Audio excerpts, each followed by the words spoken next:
You're listening to a workshop from the Reach Australia National Conference in 2026. This workshop is Mission 101. We pray this resource is fruitful for you and for your ministry. If you do find it helpful, can you give $5 to help support the people and the network behind it? Your gift helps us to make more gospel-centred resources available at churches across the nation. Amen. Hey, welcome everyone. It is great to see so many people here for the graveyard shift. This is the hardest session, I think, in the whole of the conference, this time slot, this day in the week. So, good on you for rocking up because this is really good stuff that we're going to be talking about. As just been said, my name's Dave. I'm the mission pastor up at Hunter Bible Church, and I've been working there for about 15 years now. Doing mission for all of that time and heading up mission for the last about 6 or 7 years. Yeah, and I'm Jess. I'm down in Tassie at the Kingston Christian Reformed Church. I've been involved in ministry for quite a long time, but actually only 1 year, just over 1 year in kind of in the mission space and at my current church. Yeah, awesome. Now, just so you are aware, full disclaimer, this is Mission 101. So we're really going to be talking about the foundation level stuff, the base level stuff, building blocks for starting to create a missional church. So maybe you'll actually be ahead of a lot of the stuff we're talking about, and that'd be great. You can contribute and put in a lot of good stuff. Or maybe you haven't got any thoughts about it. And you're starting from scratch. This will be perfect for where you're at, hopefully. And our hope for this workshop is firstly that it would excite you for mission in your church, maybe bring a bit more clarity for how you might go about that, and particularly help you apply that to your context, because that's really important. We want you to kind of take what we're talking about and think about it in the space and the place that God's put you in. And so really, we're not going to give you a bunch of programs and we're not going to give you a bunch of, strategies. Really what we want to try and do in this workshop together is shape the way you think about mission. So not just give you a way of doing things, but give you a way of thinking, because that's going to be way more helpful for you. So we'll try not to be too prescriptive, but give you principles. We won't try not to give you too many templates and say just copy what we're doing. But think about all these principles in your context. That's the key. Yeah, and I think we represent that here as your presenters in terms of context. Dave's been working in mission for 15 years at a larger church. I'm working part-time in a smaller church and have only been doing that for about a year. Yeah. And so to do all this, what we're going to do is we're going to take you through a framework, which, surprise, surprise, you may have heard already if you've been following along, is the OPPP framework. Catchy name, right? OPP. Now, were people in Greg's session yesterday? Were people there? Okay, so you know what the OPP framework is roughly. Just out of interest, what did you think of the video? He's not here and he's my boss. Who thought the video was great? Okay, and you can be honest, no skin off my... Who thought the video was really lame? Yeah, good. I love the honesty. I reckon the lameness made it great. Yeah, well, that's probably true. That's good. I'll give him some feedback about that. That's helpful for us. If you weren't there, the OPPP framework stands for Outcomes, People, Programs and Performance. We've shaped a lot of our workshop around that kind of thinking. And what we'll try to do is leave a lot of space for Q&A at the end. We've tried to leave lots of space, so we probably won't try and take questions as we go along, but just leave those, write them down, and we'll try and get to as many as we can at the back end of the workshop. But to kick us off, we thought it would be really great to dig into the Bible and firstly remember why all this matters as we start. So Jess is going to read the Bible for us from Matthew chapter 9, verse 35 to 38. Yeah, so if you do have your Bibles with you, it'd be great to turn to Matthew 9. I'll be reading, starting from verse 35. I'm reading from the ESV version. And Jesus went throughout all the cities and villages, teaching in their synagogues and proclaiming the gospel of the kingdom and healing every disease and every affliction. When he saw the crowds, he had compassion for them, because they were harassed and helpless, like sheep without a shepherd. Then he said to his disciples, "The harvest is plentiful, but the labourers are few. Therefore pray earnestly to the Lord of the harvest to send out labourers into his harvest. This is one of the key passages that really shapes mission in our church. You might find that a little bit strange, but it's actually really, really helpful for mission. And if you know the context, which I'm sure most of you will, Jesus is about to send out the 12 disciples to the people of Israel, and they're ultimately going to reject them. But what I find very interesting is the phrase in verse 36. He has compassion on the crowds because they're like sheep with no shepherd. And so what does he do? He instructs his disciples to ask God to send out workers, to send out shepherds into the harvest field to reap a harvest. And it's interesting because firstly, it takes us into the heart of our King. What does Jesus, the chief shepherd, love most of all? And also, I think it takes us into the heart of what those who would shepherd under him should love too. The workers he calls his disciples to ask God to send out into the field. What we see is that the heart of Jesus, and therefore our heart as shepherds too, is a missional heart, isn't it?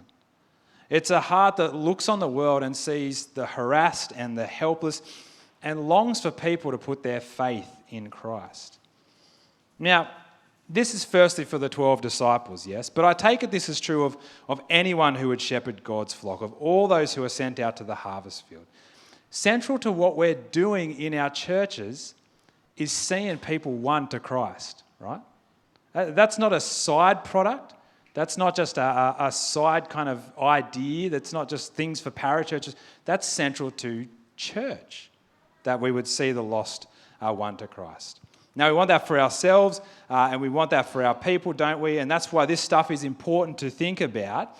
So to kick us off, what I'd love you to do is just chat to the person for a moment. When you walk into a workshop on mission, what thoughts or emotions arise for you, right? Just chat to the person, maybe introduce yourself if you don't know them. What thoughts or emotions arise for you in this kind of workshop?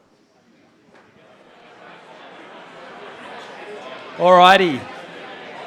Does anyone want to be brave and to sing out how they're feeling, right? How they're feeling. Let's get in touch with those for a moment together. What thoughts and feelings and emotions arise as you walk into a workshop like this? I'm ready to be confronted what we might be doing wrong with. Okay, yeah, ready to be confronted.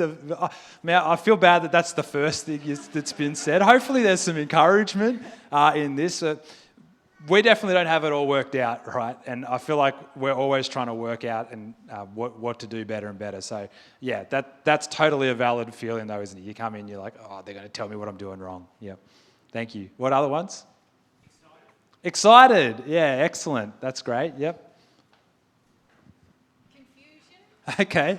What does mission mean? Ah. Proclamation, or is it church planting and working alongside the local church in geographic or linguistic or cultural different places? Yeah, because the word mission has different meanings depending on the context you're in and how that certain context is using the word. Yeah, that's great. Yep. Okay, great. Fear, excitement, and confusion is what I heard. That feels about right to me. I often come to these kind of workshops and I'm carrying all those feelings and I'm carrying all those thoughts. And what I find is most of the time I come and what I want is for people to just tell me what to do. Just tell me what to do, give me the answer, show me the secret that will make mission work in my church. That's what I'm here for. But actually, the first step to making mission work is to clarify what we're aiming at. And so this is the kind of first point we're going to look at together. What under God are the outcomes we're prayerfully and hoping and wanting to see in this space? Now, I should say, full disclosure, that this session we're looking at is thinking particularly about the role of the local church in local mission, in reaching the people around them in that city, in that place that God has put them. We will touch on the idea of raising up missionaries and things like that, and we did a whole workshop on that last year, which you can go and check out, because the two things relate. Undoubtedly, there's overlap, but our focus is mostly in this local mission area. So what under God are the outcomes we're prayerfully hoping and wanting to see in this space? That's the place to start as you think about building a church on mission. That might sound really obvious, but my experience is that people tend to neglect this step. They're fired up to get mission at their church cranking, and so they launch into all these things that they're trying and starting, yeah? They start running this program, they start doing this event, they start this series on preaching or something like that, and they don't think about outcomes. In fact, most of the time, the outcomes are assumed rather than ever actually articulated or written down. Now, that's problematic because later on, without clear outcomes, you often then end up relying on things like your gut or your vibe or a few anecdotes to help you assess how things are going, to help you know how things are going and all these programs and inputs that you're having, what effect are they actually creating. So, again, just with the person next to you, pair up for a moment. Here's a question to discuss. What outcomes do people often measure in mission? Right? 30 seconds, not very long. What outcomes do people measure in mission? All right.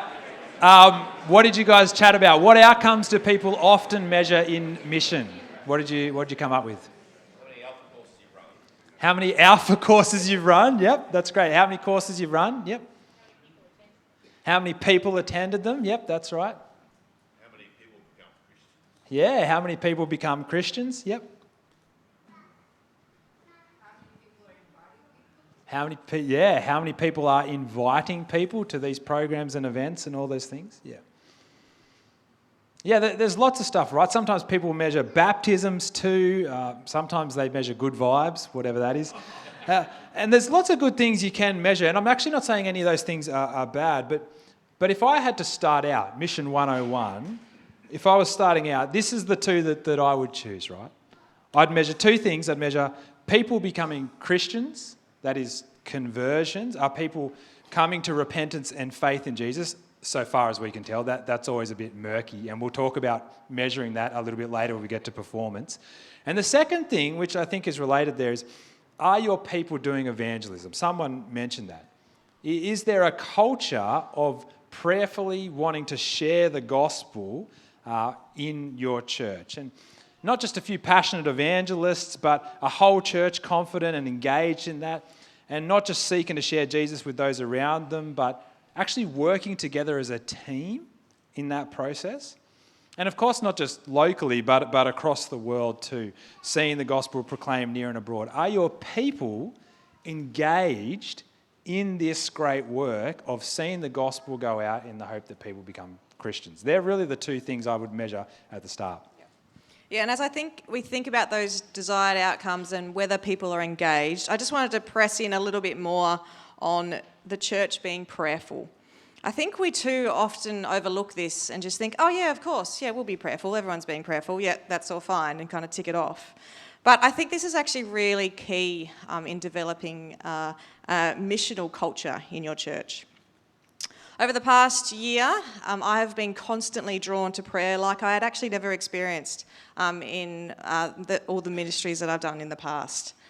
There's probably a lot of reasons for this, but I think one of the ones that became very apparent to me very quickly is that it is very obvious that I am not the one in control. Only God is the one who will change people's hearts. And also convince, I suppose, the congregation to be sharing the gospel with their friends as well. Only God does that work. I think I'm quite a capable person.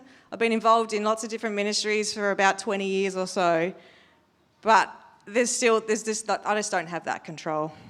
It is all God. We have a role to play, absolutely, but prayerful dependence on Him is really key to that, waiting on God to do His work.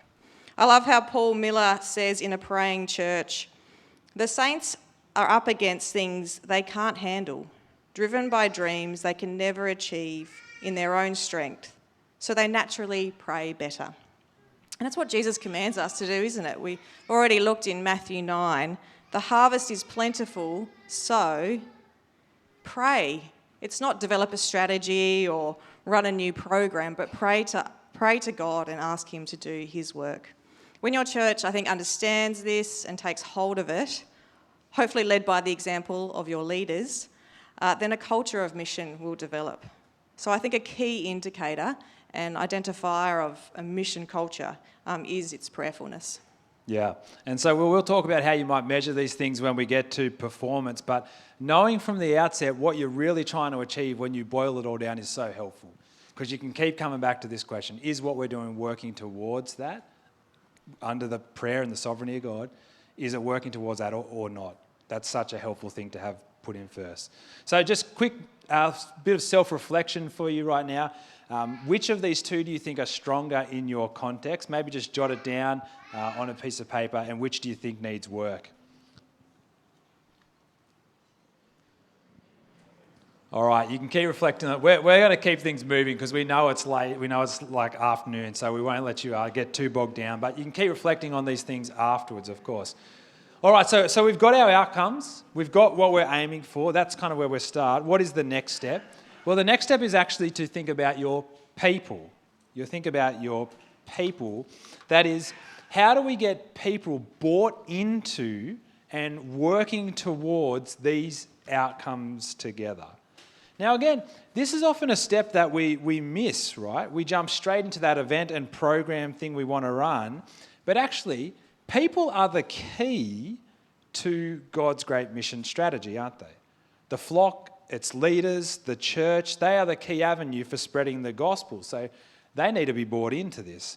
If they're not on board, well, sure, God can work, right? He spoke through a donkey. He can work in any way he wants. But we know his plan A for seeing people come to be saved is through his people, through Christians, the church. Now, that's why this is our second outcome, right? That's why that second outcome is important, because that's what you're trying to measure there. Are they engaged in evangelism? And you need that one, I think, most of the time to bring about the first. You need the people doing evangelism to bring about the conversions. So think about your church context for a moment again. The people who are there, try and picture them in your mind. Who would you want to focus on mobilising for mission first? What people would you want to draw in, do you think? You can sing them out.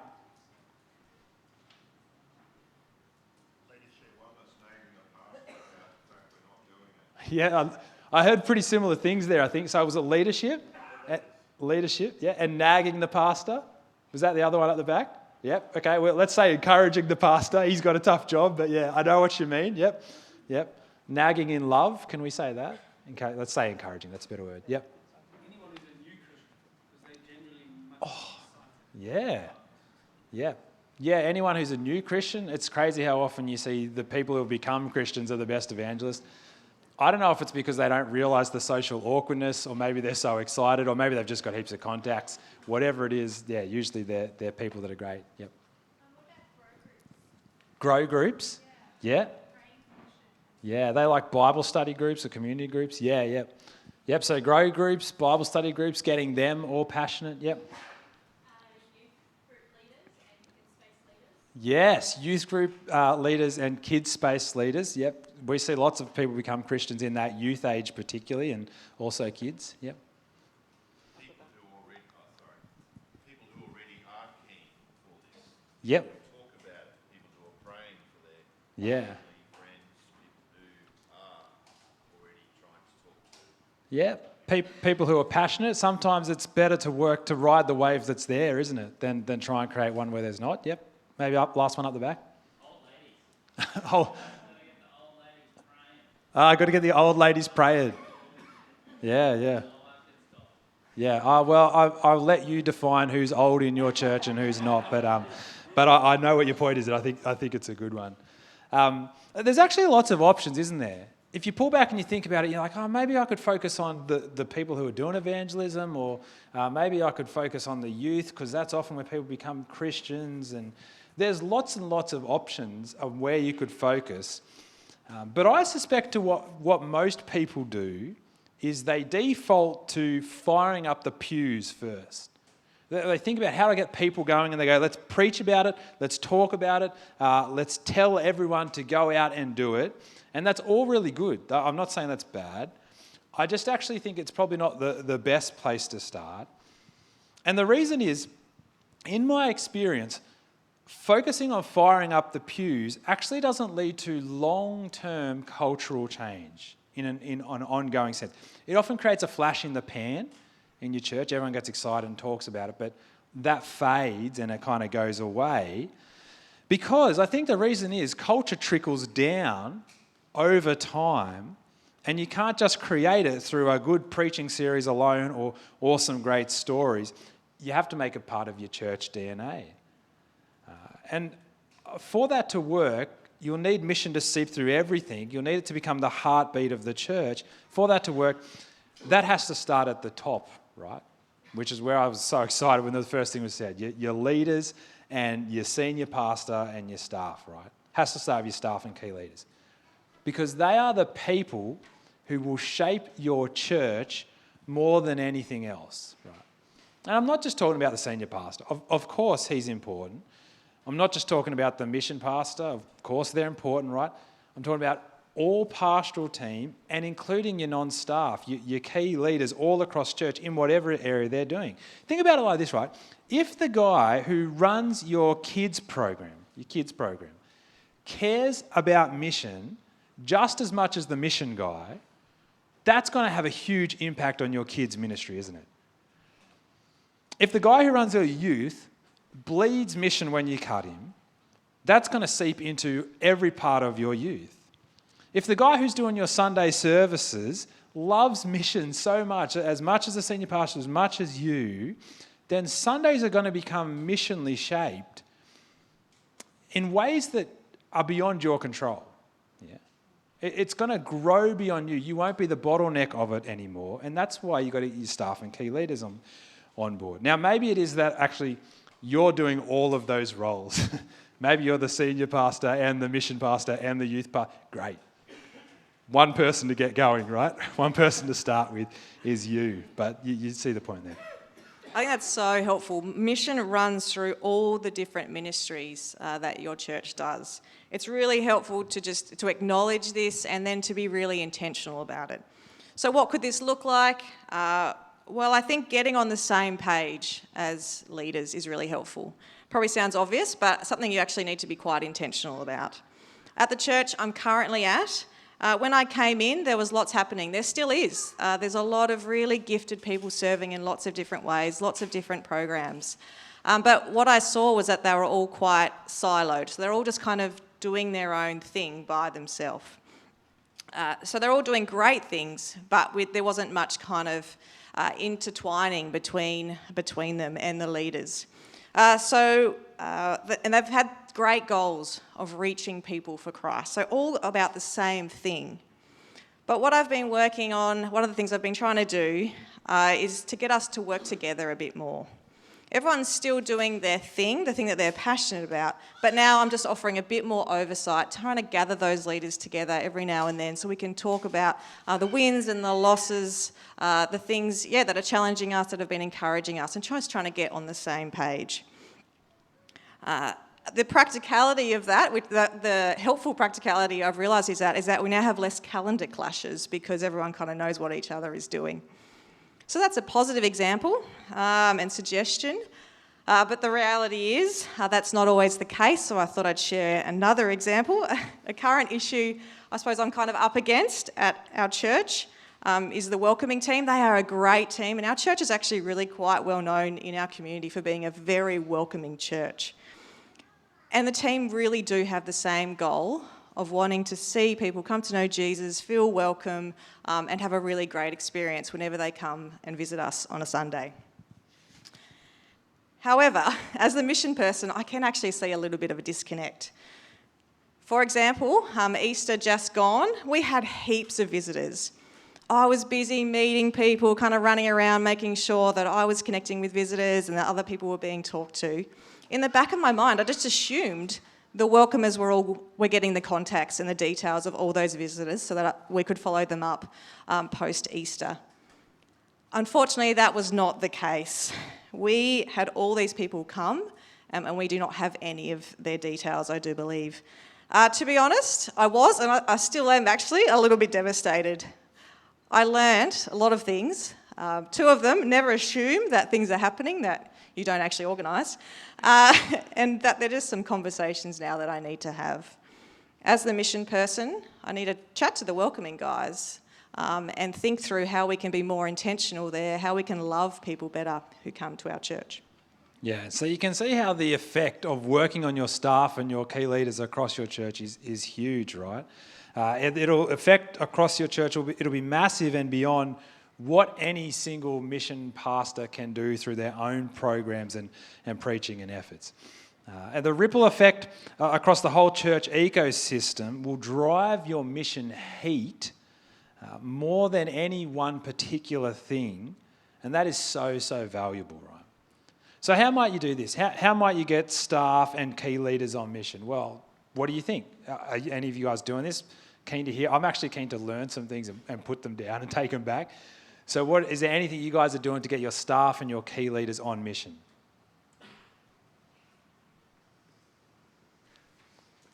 Yeah, at the back. We talk about who we've shared the gospel with or invited to church in the last week. Okay. At your staff meeting, you talk about who you've shared the gospel with and invited to church in the last week, at your staff meeting every week. How good is that? That's going to be a huge cultural influence on your church, isn't it? That's awesome. Yeah, I saw another hand here. The same one? Okay, great. Yeah, yep. Any other thoughts? Similarly, we discuss mission first and staff meeting every week. Okay, so when you bring up like what's happening around church and what needs to be done, mission is the first thing. Why is that so important?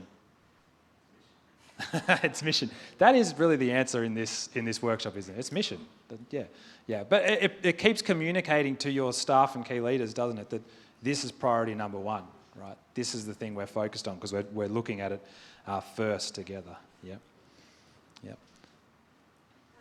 at our church there was trouble getting people along to the evangelistic course, so the senior pastor then actually was involved in calling people. Great. That made a huge difference. Yeah. Coming along with the senior pastor involved. Yeah, that's a great example. So if you didn't hear it there, at this church there was trouble getting people along to the evangelistic course. And so what they did is they got the senior pastor to make some calls to invite people along. And imagine that effect on him, right?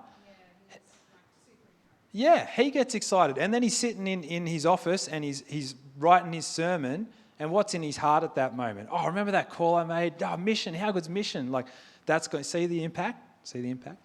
There's other things you do. One of the other things we try and do is we've tried to create shared language in our staff team, which I was talking about shared language. I can't even speak. It sounds kind of weird, but it's actually really helpful because eventually that becomes just how you talk to one another and how you talk to your church and your teams. And so examples of this is we talk about our church as wanting to be a lifeboat, not a cruise ship. Yeah, that's a phrase that all of our staff, if you ask them, what's your church about? It's a lifeboat. It's not Christians being comfortable. It's about seeing the lost saved. We talk about a big prayer. We want to see 1 in 10. 1 in 10 people in Newey and Lake Mac come to know Jesus. That's our church, great. If it's another church, great. Doesn't matter how it happens. That's our big prayer, right?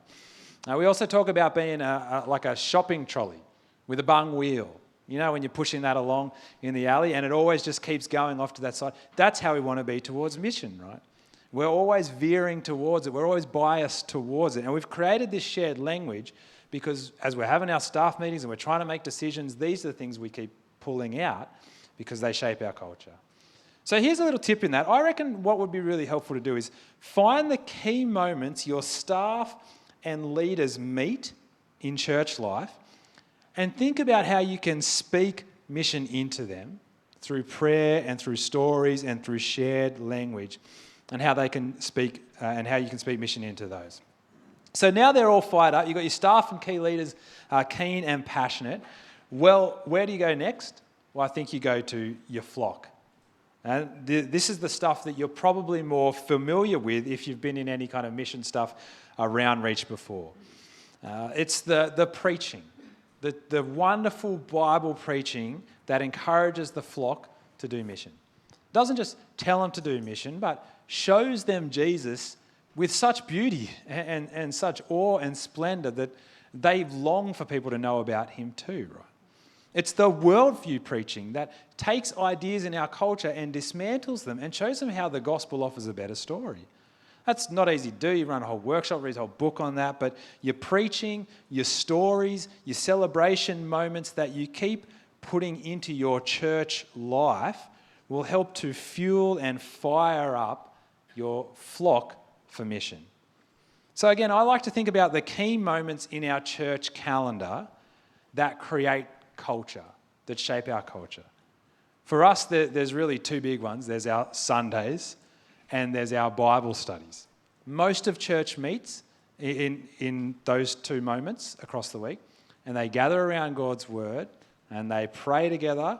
And so if I can infuse those with mission, stories, great teaching, great celebration moments, great encouragements, then that's going to have a huge impact, isn't it, on your people? It's going to shape the culture. And so how do I weave mission into those? Yeah. And I think as we consider this and how we take up those opportunities in creating that culture, the language that we use is really important to consider.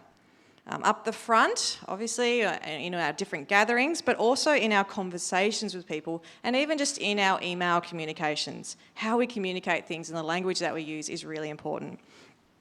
So for a recent example that I experienced was that I laboured over the language of a new initiative we were starting up at our church. It was a women's Connect event. We'll talk more about Connect events later on. But I didn't want it to sound like this is the thing for you to invite your friends to. I mean, this is the only thing to invite your friends to. We want them to invite them on a Sunday as well. What I wanted to get across was this is a stepping stone event. So if you feel like your friend's not ready for church, this is kind of the event to bring them to. But it took me a very long time to work out how to word that well in an email to these women. It's just a small thing, but language sets tone and it sets culture. And through it, we send a message, and people make assumptions and ideas in their heads over the language that we use. This could be, either good assumptions or bad assumptions. Another example, which might be a little bit controversial, I actually rarely use the word evangelism or evangelise, even when I'm talking with leaders. It's probably a bit weird, the mission person at the church never saying that term, but I do it because I actually never want them to say it up front when they're talking with people in the church. There's quite a few reasons why. New Christians have absolutely no idea what you're talking about, and it sounds a bit weird. And they kind of just get a little bit like, oh, did you evangelise? It's a bit odd. So I try and avoid it. Instead, I use phrases like talking to people about Jesus. It's clearer, it's more conversational, and it also helps demystify what we're doing. We're talking to people about Jesus. So I think especially for those who are not natural evangelists, I think this is really, really helpful. This is just a really small thing. I think sometimes a lot of language things are small, but it's capturing those within the key moments in your church calendar and just trying to be a bit more helpful and more missional in your language. Yeah, so good. Now, I actually think one of the best ways to fire up the flock for evangelism is by creating a key conversion structure, an evangelistic program or course that you rally your church around, but we'll actually get to that when we talk about programs, so save that for later. But having thought about how to fire up your staff and then fire up your church, get them on board, a third key aspect to think about as you're trying to build a mission culture is how do you build teams with leaders, right? How do you fire up mission teams? Now, this will partly depend on the programs or events that you end up running, which we'll talk about in a moment. But it is worth saying, even in this section, for mission to grow in your church, you can't be a lone ranger. You can't be a lone ranger, and you'll need to raise up and equip and entrust responsibility to others who can help you in this. So even before you decide on your programs, even before you decide on what you're going to do, one of the things that can be really helpful is to bring people in alongside you in your thinking. They can be paid, they can be a volunteer, it doesn't really matter, but bring them in on the journey as you think about this stuff. Involve them in the decisions and the things you're working through, and to bounce your ideas and your questions off them, because that will help them grow and be shaped by you. So it's helpful actually to build a little posse of mission crew, your mission group, your gang, that are around you and with you, and do that early to help you think about what you do, and so that you can then entrust it to them later. It's so true. I am so very thankful for the mission team at my church, which I just kind of inherited when I came into the role. It's made up of all different people with different gifts and skills. I myself am not a natural evangelist, which is actually one of the reasons why I got this mission role. The leaders of the church could see how it could be really helpful and how I could relate to people, most of the people in our congregation, by not being natural evangelists, but I'm more able to understand them and where they're at, and therefore equip them. In my context, I reckon about 5% of the church are natural evangelists. That's not many. They're not the ones setting the culture. As a team and a staff, it's up to us. And it's not, along with that, it's not for me to do all the mission work either, but with the help of the mission team to seek to equip the congregation to be serving in this way and sharing Jesus with the people in their lives. Yeah. Now, we could talk all day about building teams. You could run a whole workshop, you could run a whole conference on building teams, but it's more than we have time for now. Let me recommend this book. This is a book, please don't tell, I work with Dave Moore, he wrote this book. Don't tell him I'm recommending this book, please. His head's big enough, but it is really good, so I will say that. It's a wonderful book on team leading and how to build really healthy, functional, strong teams. If that's an area you want to think into, can I recommend that book strongly? I'll sign his book for you if you want. All right, just in groups of 3, a little activity for you. If you were to raise mission temperature in your church by 10% this year, what would you change? As you think about the people, where would you start to focus on equipping and mobilising and stirring up the people in your church? 10% this year. 3 minutes, people next to you. I want to hear what you think.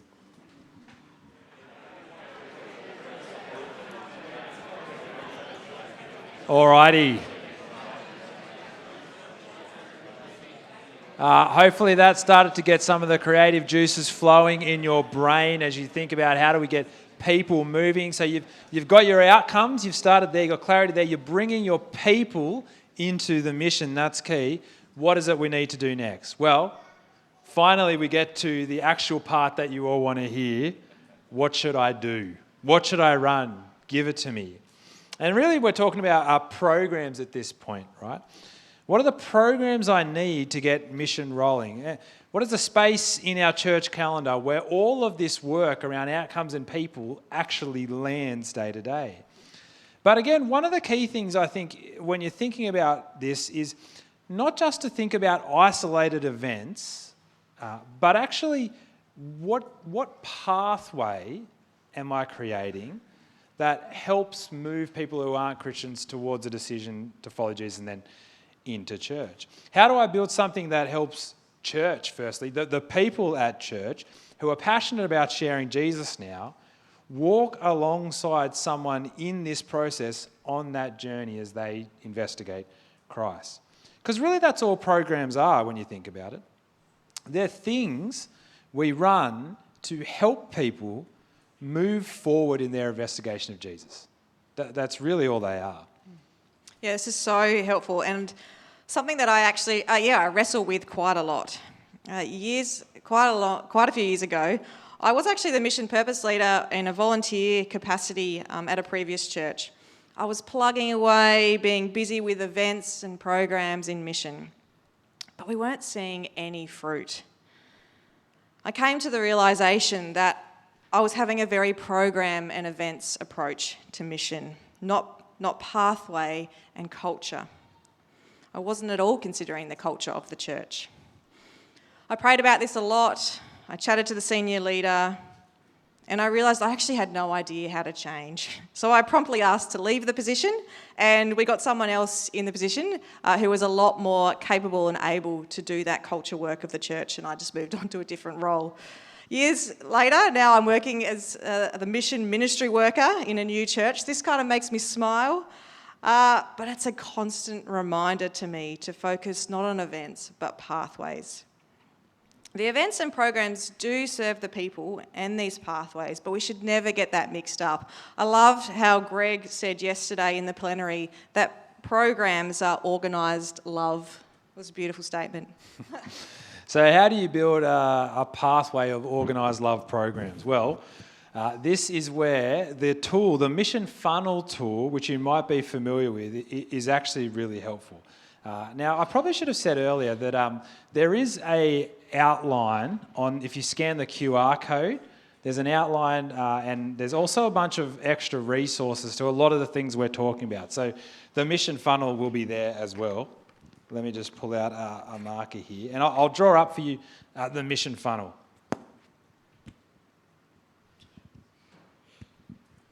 I'm left-handed. I don't know why I chose to draw this. I should just put on a slide. So I'll try and not rub it out as I go. I'm pretty sure it's on the outline. Yeah, and I tried to... I also studied as a teacher and cannot write neatly. So I'm so glad I didn't go into I could that. offer to do it for him, but I'm not going to after you've seen my 2 ways to live diagrams. There's no way I'm doing this. So really, as you think about the funnel, right at the top, you have what we call contact multiplication. Or can he spell multiplication? Oh, no, too many I's. If it's messy enough you can't read it, then there's no problem, right? So what we're talking about here is how do we generate contacts for our church? And usually these are people who you might not know exist, but they actually know you exist. They're aware of you as a church, so they can be the neighbour of the friend who's coming along. That's a contact out there, right? They can be someone who's seen one of your church website posts or a Facebook post or whatever. All of those things or maybe they came to your carols event. All of those things are out there in that context world. Once you've got your contacts and you're starting to generate them, the next level down is the connection area. And so now the question becomes, well, they know about us. How do we know about them? What can we do to move them from this sphere into this kind of sphere here? So they get connected with us with the hope that we can then join them or get them into a space where they can hear about Jesus and be invited to make a decision about him and hopefully be followed up well, yeah? And this is the area we call conversion. And so this is where things like your life series or your alpha series or whatever you're doing might sit in here. Your follow-up courses, all those kind of things sit in this kind of area as well. And right at the bottom we have church life, which is actually a lot of the stuff that we talked about before. So not only how do we connect people who have become Christians into church where they will be discipled in an ongoing fashion and grow up in maturity in Christ, but how do we actually drive these people in our church life back out here and help them be part of this whole process? So this is what we were talking about before when we were saying you get your leaders, you get your people on board, you start sharing the stories, you're praying, all those kind of things. That drives the rest of the funnel, right? And it's the way that you want to move people towards as well as they're investigating Jesus. So this is the mission funnel. And let me say a couple of things about this firstly, just to be clear. The mission funnel is actually an assessment tool. It's an assessment tool before it's a planning tool. That is, the funnel is not designed so that you look at it and you go, well, we need events and initiatives in all these areas. It might be that in your context, actually, you've got stacks of non-Christians floating around your church. Maybe the stacks of non-Christians are coming in on a Sunday, and so you actually don't need to think heaps about this area, really. What you need to do is go, well, do I have a program, a space, a place where they're actually going to hear the gospel really clearly and be invited to make a decision about Jesus and then be discipled towards church? Now, and actually, because it's not a planning tool, it's an assessment tool, what that means is it's not about, when you look at this, it's not about starting at the top and working your way down. Now, you look at the funnel and naturally we're drawn towards that kind of thinking. We're drawn towards the top because that's what funnels do. They make you think about the movement from the top down. And actually, when you think about mission, a lot of the things you do in this top area are easier, yeah? Often they're one-off events or some social media advertising. There's less threat, there's less difficult. They're often a little bit easier to run. So the key thing there is it's not an assessment tool. It's an assessment tool, not a planning tool. And the key is to start actually at the bottom and work your way up. Start with your church life, as we talked about, your staff, your key leaders, all those things, getting them passionate. Then build your conversion area, yeah? Because you've already got two essential ingredients. You've got people who are passionate about sharing the gospel, praying for, trying to share, engage with those around them. And you've got a great place where their friends can hear about Jesus, be invited to make a decision. That's essential. That's the key. After you've done that, you can then start to build on top of it. Well, how can we grow the scope of who we're engaging with? How can we, already having these things going, build more connections and create more contacts to bring into this really great stuff that's already working? Yeah, my church context, like I mentioned earlier, has quite a lot of contact and connect events, so those things at the top of the funnel. I think there's about 8 or so happening in our building each week. But besides oversight of these, I don't actually have much to do with them. My mandated time and energy as the mission person is spent on Sunday gatherings and what we call the conversion engine. Why is this? It's not like those programs don't need resources and volunteers, they definitely do. But it's about using the limited time that we have and putting it to the things that are going to have the most impact on mission culture. Every single week at our Sunday gatherings, we have a missional moment. We organise an event that our congregation comes to, but also visitors, walk-ins, people's friends and family, they all come to it. If our gatherings are missional, then we are offering our people a weekly event that they can bring their family and friends to. How are we to have missional gatherings? Well, we've actually already heard about this morning. I can't remember, Dave, yeah, it was another Dave, it was. Another Dave shared with us that this morning. And I'm also happy to chat more about that with you later on if you'd like. I'll have a look at some of our resources. There's lots and lots of people who have done great thinking into how to have missional gatherings. So the other place that I spend a lot of my time and energy, and the church spends its time and energy, is on the conversion engine. I do just want to say, if you are in a small church, the idea of a conversion engine may just seem impossible. I get it, I've been there. You organise a thing and no one comes. It's disheartening, and the temptation is just to step back and just to not do it, or to wait for the people to come to you and ask for it. But there really is something to be said for platforming this and always having something available besides your church gathering to bring your friends to, where they will hear the gospel. When I started in my role, the pastor said to me, I want to be able to get up on the platform every Sunday and say, come back during the week and find out more about Jesus. Here is how you can do this. I'm still pretty overwhelmed by this, but I'm actually really, really thankful for it as well. I've seen the fruit of it, of investing energy into this space. But as you do that, it's really important to consider the context of your church. How can you do this in a meaningful way that's going to make sense with the resources and the people that you have? I've learnt it's usually not best to say as a leader, I'll just wait for people to come and ask for the thing and then we'll do something about it. If we wait for the people to come to us, it will probably never happen.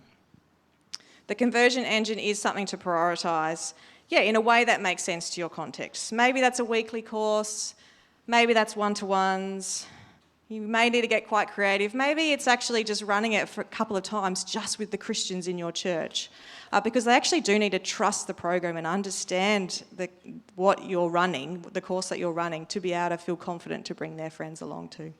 Yeah, so really what we're saying is as you start out and you're thinking about this pathway you're creating, get your Sunday humming, get a really good conversion program going, really good course. Usually that will be something like the Life Series or Alpha or Discover or something like that. We've actually put a bunch of good courses in the extra resources section of this workshop online.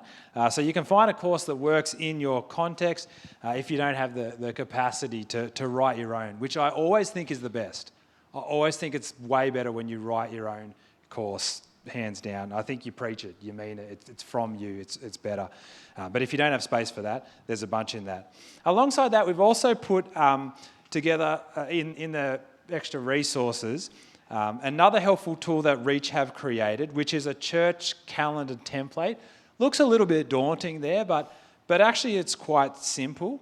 What it helps you do is it helps you map out and plan all the events you're doing in your church across a year.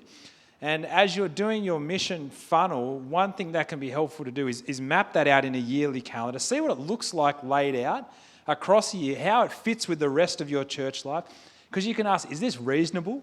Like, are we asking our church to do too much stuff so they can't bring their friends along to this? Is it achievable? Do we have the teams to run it? Or do we need to build those over time to get to this? Are these things at the right time? Are they even the right things?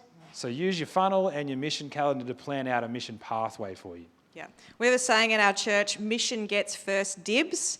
I'm pretty sure we got that from Dave at the last Reach Australia conference. So what does that mean? How does that play out? So for example, mission gets first dibs on the calendar. So no one else from the staff team or the other leaders can add in anything to next year's calendar until the mission team has worked out their plan for the next year. This helps set the culture on a leadership level, but also ensures that our calendars don't get too full, like what Dave was just talking about, that we don't have clashes. I'm sure you've had it. One weekend last year, we had our main men's evangelistic night on the same weekend as our main international outreach event. We're very thankful to God for his kindness in getting us through that weekend, but we were all cooked and so exhausted by the end of it. Yeah. All right, I've got a little exercise for you, just in groups or by yourself if you're sick of talking to people. You can only run one major evangelistic event this year, one major evangelistic initiative this year. What would you do and how would you design your pathway around it, right? How would you just say? You might want to answer things like how will people hear about it, what happens during it, what happens after, who follows them up. Think about those kind of things, all right? Give you 4 or 5 minutes. We don't have that much time. 3 or 4 minutes to do it. I would be probably thinking, so full disclosure, someone just asked, would I put it in contact or connect? I would be pitching that actually what you should be doing is thinking about this, conversion. That's the one you should be going, okay, if I've got to run one, I'm going to pick a conversion engine. I'm going to pick a course that we're running because that's where people will become Christians and that's what they can invite to. If you've already got that going, maybe you could think about some out here. Yeah. So. No? No. Okay, sorry to interrupt. We hope that's been helpful for you. And yeah, we do encourage you to keep thinking about these things.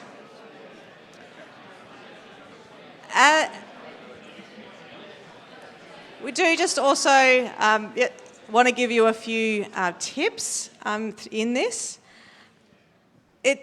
As you think about this, you may need to make some hard decisions. Maybe you need to think about stopping doing things that are draining your resources and just aren't hitting the goals that you want to. So, for example, at a past church I was at, we were running a mainly music program. I'm sure you're familiar with those. It was really thriving. We had heaps and heaps of people coming along, but we didn't have enough leaders and it was draining resources.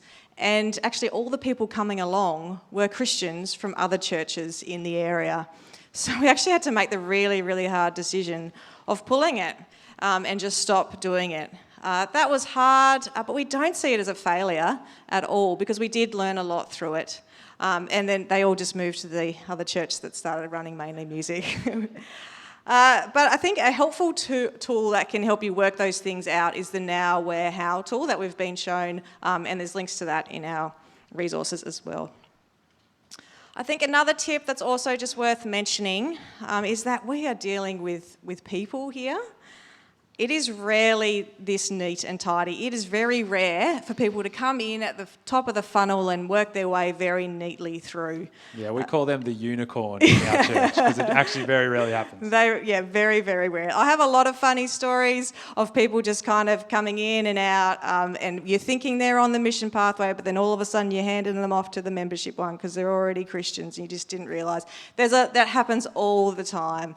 So just, I think, keep that in your mind as you're considering this, that it is really very neat. People, they're messy. Yeah. That's right. And people go round and through and in and out and all that. It is, yeah, people don't move simply through it a lot of the time. But I think if you stick at it, what you will see is people become Christians because there's intentionality behind it, there's thoughtfulness behind it, there's clarity about what you're trying to do, how you're trying to do it. So stick with it.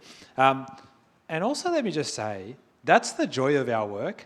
I remember having this moment where I was talking to Greg and I was like, oh man, I always just feel like I'm 2 years behind where I need to be in this mission thing. And he said, yep, welcome to ministry. You're always 2 years behind, maybe even more. You're always 3. And that's the joy. I get to work on this for the next 2 years in the hope that it might actually grow and keep improving. And I also want to say that's just a little shout out here. I reckon that's a helpful reason to stay in your church if you can. That might not always be possible, but the longer you're there, growing in your skills in mission, growing in your ability, understanding of the church, if that's possible, building this thing, it takes time. 15 years I've been doing it and I still feel 2 years behind where I need to be. So if you can stay and if you can have that mentality, this is the joy, keep doing it. Lastly, we want to think about performance, right? How do we measure and assess how what we're doing is going? And that's our final P. And this is really not about patting ourselves on the back. People sometimes think, oh, let's measure it so we can just talk about how awesome we are. But really, it's about two things. Firstly, giving praise to God. Being able to see the things that he's doing and give him the glory and the praise and the honour for that. And secondly, then helping us reflect on what's working and what we might need to change. What you measure really shapes your culture. And so an example of this in our context, right, is for a long time we ran lots of connection events. We ran lots of connection events because we met in a school, and so we thought the best way to reach people was through these connection things because they weren't walking in on Sundays. We moved into buildings a couple of years ago, and the amount of people walking through our front door because they've seen signs has just, Christians, non-Christians as well, has just gone through the roof. So we've ditched pretty much every connection event we do. Ditched all of them except one, and we're just trying to nail our conversion, putting our energy and focusing our resource because we were measuring the effect. Yeah, we were getting people becoming Christians through these connection events into conversion, but actually we were starting to get way more come through Sunday. And so we said, let's make the hard decision. That's gone, even though it wasn't even that bad, because this is the moment. This is where the people are coming in and what's happening. So what you measure shapes your culture. And again, there's lots of things you could measure. You could measure invitations issued. You could measure gospel conversations. You could measure the number of non-Christians there on a Sunday. And again, this is really great. But remember, Mission 101. So those things you might want to work out how to measure over time. But if I had to start with just two things I was measuring in Mission 101, I would go for surprise, surprise, people becoming Christians and people doing evangelism. When you boil it all down, is that what you're seeing? Now, these can actually be really, really tricky to measure. How do you measure if someone has become a Christian, right? Of course, you don't ultimately know. You don't know that, right? You don't actually know what's going on in their heart. But in our context, what we do is we look at a couple of things. Firstly, if they've made that profession, have they said that they are a Christian, and can they actually articulate the gospel pretty well? And we kind of combine that with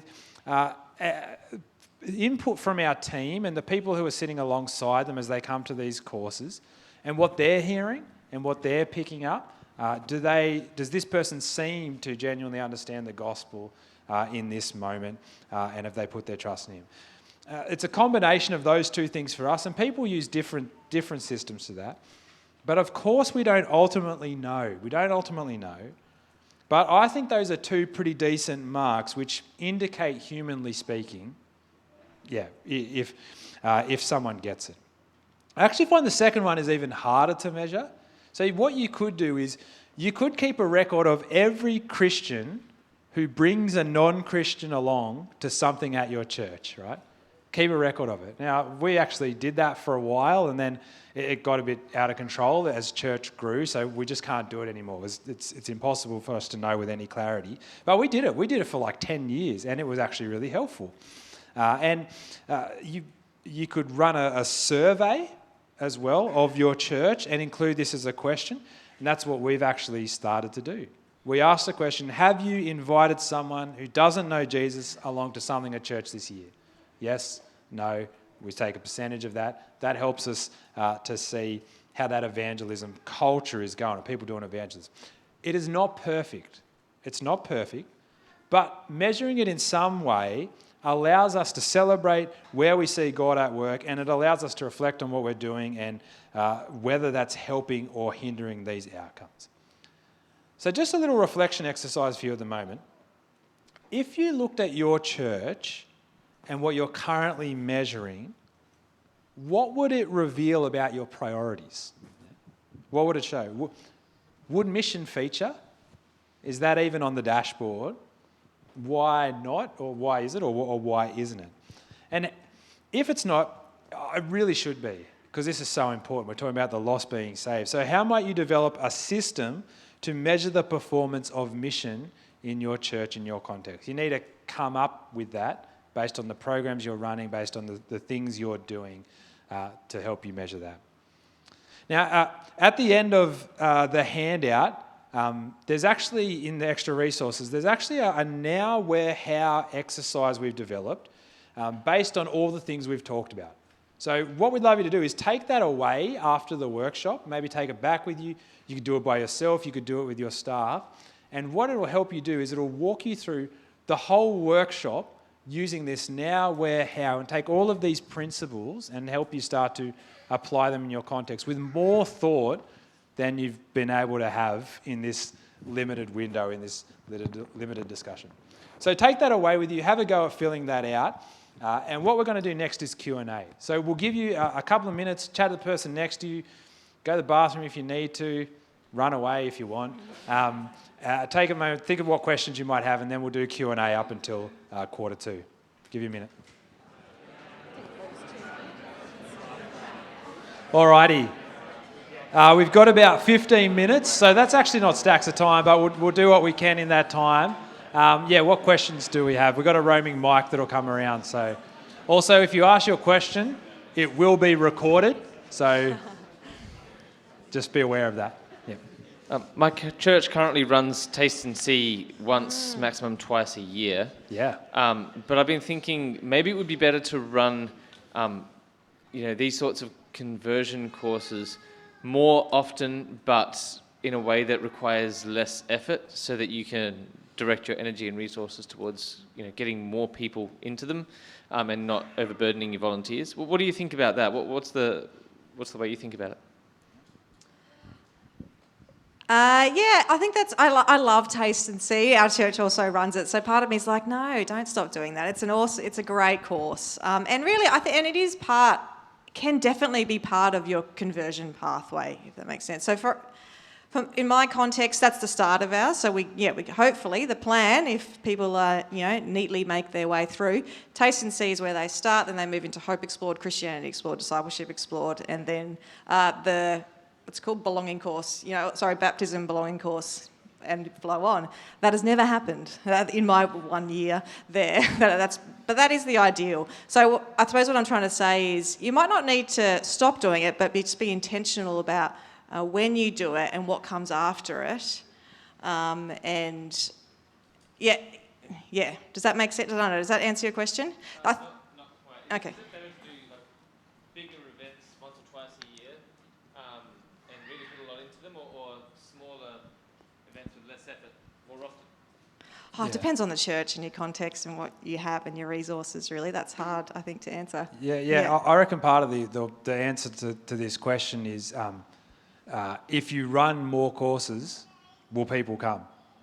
If the answer is yes, then find a way to do it, because the time is short, there's an urgency to the gospel, all these kind of things. And so if finding a more efficient but really good quality conversion program will actually allow you to run more, and you've got the need for that, like there's people there ready to go, do it. That would be my advice, do it. Maybe there's a way you can slimline some of the efficiencies in Taste and See though and use that, but yeah. Awesome. I've got two. One's quicker, hopefully. We'll see. How do you teach your church this sort of conversion engine flow pathway stuff without just saying on Sunday morning, hey, this is what we're going to do, for all the non-Christians who are also sitting there going, oh, now we know the game plan? Like, is there a way that you go telling people without, Good question. You start with the leaders, obviously, and hope that it filters through.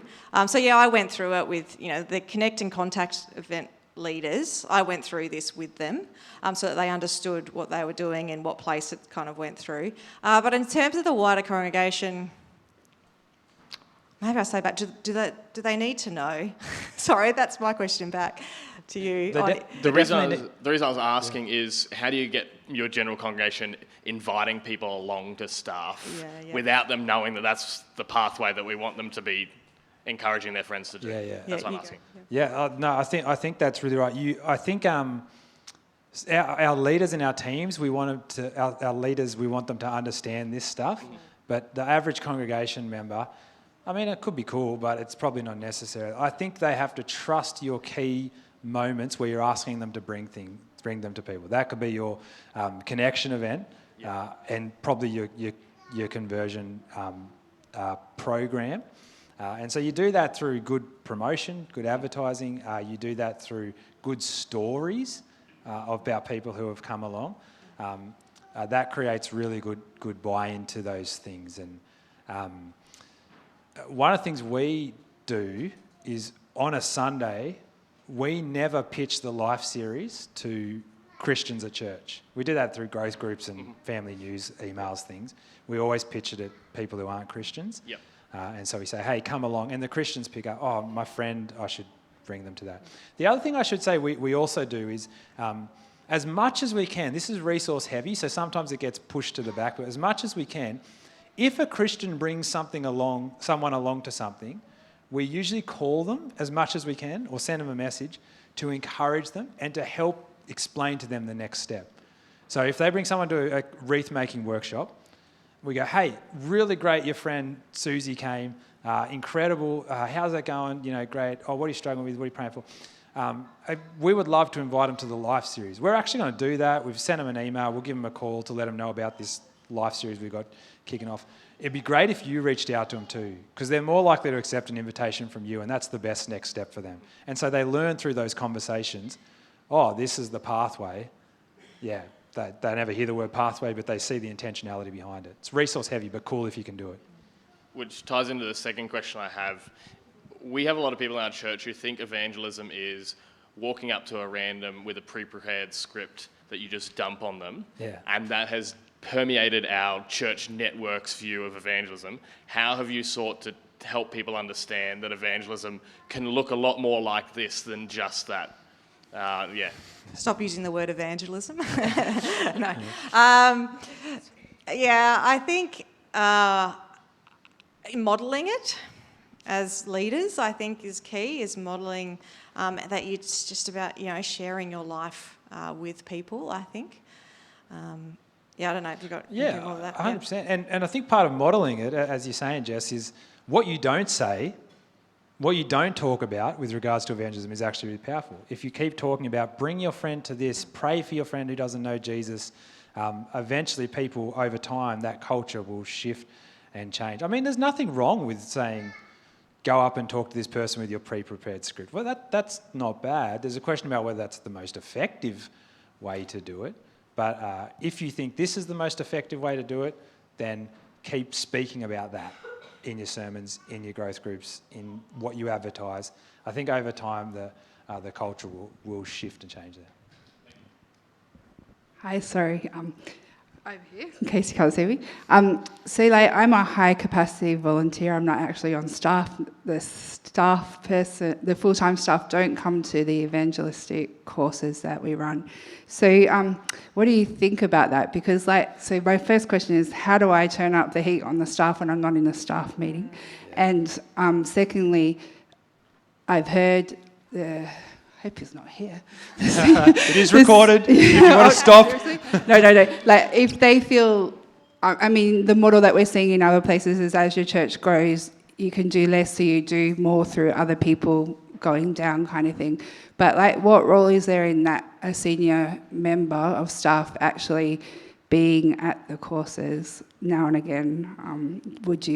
Do you think that, you guys are obviously full-time in this role, and do you run the courses? Do you attend them? Do you think that someone should be that's on staff involved in the courses or not? We can both share in this. I am actually only part-time. And yes, I do run the courses, although I don't run Taste and See. We've got a great guy on the mission team who loves it and just has memorised the scripts, and he's amazing. So twice a year he runs that and I just get to enjoy it. But I do run the other ones. But I do get our senior pastors involved in that when we have Q&A nights. So it's kind of a meet the pastor, roast the pastor kind of events where... so that's how I kind of get them involved. So I think it is actually really key for the people that have brought friends along to see that, but also for the people that are being brought along to meet the pastor. If they're not coming to your Sunday gatherings, to kind of make those pastors an approachable person is really helpful. So if you can get them along, I think that's really helpful. That's my opinion. Yeah. I feel for senior pastors. They're busy, right? Yeah. And they're carrying lots of really important weight. And so you want to have empathy and graciousness and kindness in how you work alongside them and encourage them, because you want to lift them up. You don't want to bring them down. You want to lift them up and enable them and help them to do better. That's the goal. What's interesting is in our context, I'm full-time mission and I don't even go to all the life series. Because we're in 3 different sites, at some points we run 3 different life series, and I literally can't be at all of them at the same time. It's not a rule in our context that staff have to go, but one of the things that we want to do is all staff know that it's happening and are praying for it. So if you can't get to a staff meeting to do that update, if that's you, and go, hey, this is what's happened, pray for it, it's awesome. Maybe you could create a WhatsApp group and go, just to give you an update and some simple prayer points so that you can celebrate and know what's where. Keeps creating buy-in. The other thing we do try and say is that in our church context, if you can take someone to life, we say this to our staff and our church, do that. Do that. What we mean is, if you taking someone to life means that you can't lead your growth group that week, go to life. Right? If you taking someone to life means that your kids have to miss soccer training, miss soccer training. And so that's true of our staff too. So often our staff will meet people on Sunday or friends of theirs who aren't Christians and bring them to that. And so that's really, really powerful. So if you can get encourage your staff leader, your senior staff member to bring someone, that's powerful. But Just here in front of you. I'm going to shift gears a bit and ask my global mission question, please. Were you in the mission workshop? I was there last year and I learned a lot and loved it. But I do have a question. Given that, this is a big thing, all the stuff that you've been talking about today. So if you've got the 5 M's, you've got your mission team doing all of that stuff. Yeah. How do you configure people who are doing global mission stuff? Are they the same people who are running the life course thinking about global mission? Great or question. What do you do? Yeah. I think it depends on your context a bit. I can only speak from my 1 year of experience. I am the one. We have 5 mission partners plus 1 at our church. The plus 1 is someone that we've sent. and yes, I do kind of oversee that. But what I'm trying to do is have a champion in our church for each of those mission partners, if that makes sense. So that's our global mission partners. So I'm trying to create, I suppose, buy-in for those and keep platforming those throughout the year by having champions for them. That's just kind of how we've thought about how to do it. It's definitely on my radar. I get all the emails. I definitely send prayer points. That's another key way. So I'm always trying to think through how can I strengthen the partnerships between our church and our global mission partners. Prayer is a really key way that we do that. So I'm sending prayer points to people. Our small groups adopt a mission partner. So each of them have a global mission partner that they pray for. And I'm hoping to expand that. Maybe they go visit them. Yeah, I'm trying to expand that hopefully in the future. But that's just one way we've thought about it. Yeah, that's really good. I mean, I love, we call it Mission Beyond HBC. It's where our hands can't reach. Local, global mission. Local is, we're the people across our fence in our backyard. The rest is where our hands can't reach. And we actually include it in our mission area. Some people put it in member care, which is fine, but I think the problem with that is it slips into thinking, how do I support these Christians on the field? Whereas actually, there's so much more to think about in this area. So really, your local mission and your global mission, they really are about the same thing, aren't they? They're about people becoming Christians when you think about it. That's the goal. Now, the mechanism to do that might be really different. You might have to go and train pastors in Kenya, or you might have to, go and translate the Bible. But in the end, the goal is that people will become Christians, whether that's local or global. And so we put them in the same area. And one of the things that means is that we've actually built a whole team, to your question here, around this. Their goal is to think about how do we help our church be a part of what God is doing beyond HBC. Raising up missionaries and supporting them, yes, but praying for the persecuted church. Being aware of the places where there's great gospel need and wanting to go out and into those spaces. And so we actually set up a whole team under mission that works alongside those other teams. And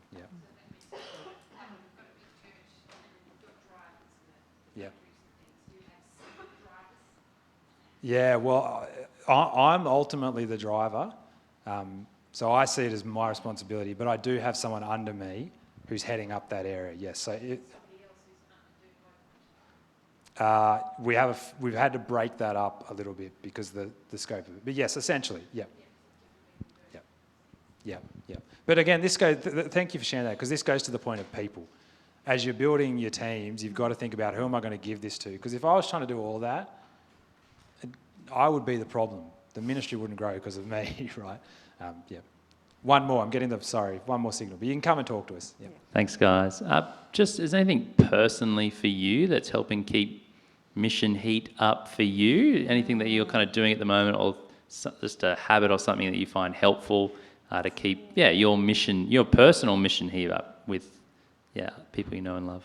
Yeah, that is a really, really great question. Thank you for asking that. Honestly, mine wanes and goes through down seasons and high seasons. I'm just like everyone else, and Jesus has to keep bringing my heart back to this thing that is really, really important. Two things I think are helpful is, one is in our church context, we talk about praying for 1 in 10, but we also talk about praying for 3. Praying for 3 people in your life who don't know Jesus. And so I've tried to build that into my prayer life every single day. And I think that is really good for my soul. Apart from the fact that God answers prayer, I think that keeps me focused. What am I doing here in my life? Yeah, I'm doing all this ministry stuff, of course, but I would love to see these people be saved. I think for me, though, I'll be honest, I have a real advantage, because I get to speak at things like the Life Series, and I get to run courses where people are becoming Christians. There is no greater encouragement for your soul than watching someone become a Christian, or even just doing, evangelism, even just sharing Jesus with people. So thank you. If you can put yourself in spaces, even if you're at a big church where there's lots of management happening and you're running lots of teams, find a way to get into a space in some small capacity where some frontline mission evangelistic stuff is happening, because it's so good. Nothing encourages you more than that. Yeah, absolutely. I totally agree. One of the things is part of, well, we're trying to get it out of my role, but I'm really glad it's currently in my role, is discipling new Christians. And it is such a joy as I've walked alongside them for over a year now, just over a year, to see where they've come. That sometimes it's heartbreaking because, things aren't always going as fast as I'd like them to. But most of the time it's such a joy. There really is nothing quite as good for your soul as seeing people saved and walking alongside them. I think by the end of last year I was saying I was very, very weary, but it was a joyful weary. I was extremely tired. It had been a massive year, but seeing people saved just brought this joy to me that I just couldn't really explain any other way. Yeah. We have to, I should have said, just really quick, be in your Bible. The scriptures they're so missional. So be in your Bible, pray, and try and get in the front line somewhere. That'll keep you going. Are you going to pray? Yeah. Okay. Let's give a huge thanks to Dave and Jess, hey. And just remember as well, all of these online resources and whatnot that they've spoken about, they are excellent tools. We rarely need to reinvent the wheel, do we? Dinner, it's not raining tonight, so dinner is served from 6 o'clock. If you've been to a reach at night time, we get to line up down the road, like lunchtime too. Make the opportunity to perhaps talk with someone, pray with somebody, meet somebody new. And we've said thank you, but can I hand back over to you to pray for dinner and whatnot? Thanks, Dave. Yep, I'll pray, and feel free to come chat to us if you have more questions. Heavenly Father, we thank you for the great gospel and the way it reveals your heart for this world, that even though all have turned away from you, that even though all have sinned, you in your goodness planned to send your Son into this world that he might die in our place for our sins and that he might be raised to life for our justification, and that through him we might have the joy of being forgiven and redeemed and restored to you. And the great hope of heaven is just, it's the best. It's the most wonderful thing in the world.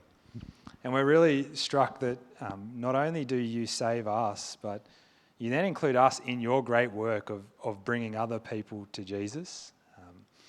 And we know that that's messy, that's hard, it's not simple, but it is really wonderful. It's such a joy, and we thank you that we get to be in this space where we think about how we do it. So we pray for us in our own hearts that you would keep filling us with a love for Jesus and a love for the lost that is just like his. And we pray for our churches too, that you would keep filling them with people who share this same heart as well. And we pray you would help us to think clearly and intentionally and strategically about how we might practically create churches that are on mission. But we ask this, Father, with the hope and the prayer that behind this our heart would be your glory and their souls. And so we ask all this in Jesus' name. Amen.